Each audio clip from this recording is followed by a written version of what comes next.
Telangana assembly ఎన్నికలు ముగిశాయి. ప్రభుత్వం సైతం కొలువుదీరింది. అంతా బాగానే ఉన్నా ఓట్ల లెక్కింపుపై మళ్లీ ఏమైనా అభ్యంతరాలు వస్తే, రీకౌంటింగ్కు పట్టుబడితే పరిస్థితి ఏంటి? అధికారులు ఏం చేస్తారు?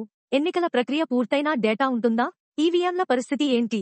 వీటన్నింటికీ సమాధానాలు చూద్దాం. శాసనసభ ఎన్నికల ప్రక్రియ మొత్తం ముగిసింది. అభ్యర్థుల భవితవ్యాన్ని తేల్చిన ముఖ్యమైన సమాచారాన్ని, యంత్రాలను పటిష్ట బందోబస్తు నడుమ స్ట్రాంగ్ రూంలో భద్రపరిచారు అధికారులు.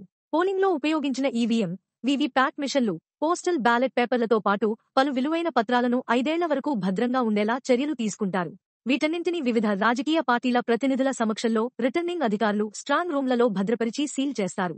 ఎన్నికల ఫలితాలు వెల్లడించిన నాటి నుంచి 45 రోజుల పాటు జిల్లా ఎన్నికల అధికారి ఆధ్వర్యంలో భద్రత కల్పిస్తారు. ఈవీఎంల భద్రతకు ఎన్నికల సంఘం అధికారులు స్ట్రాంగ్ రూంలలో పటిష్ట నిఘా ఏర్పాటు చేస్తారు. ఈవీఎంల కంట్రోల్ యూనిట్లను నిరంతరం పర్యవేక్షించేందుకు సీసీ కెమెరాలతో పాటు కేంద్ర బలగాలు పహారా కాస్తాయి.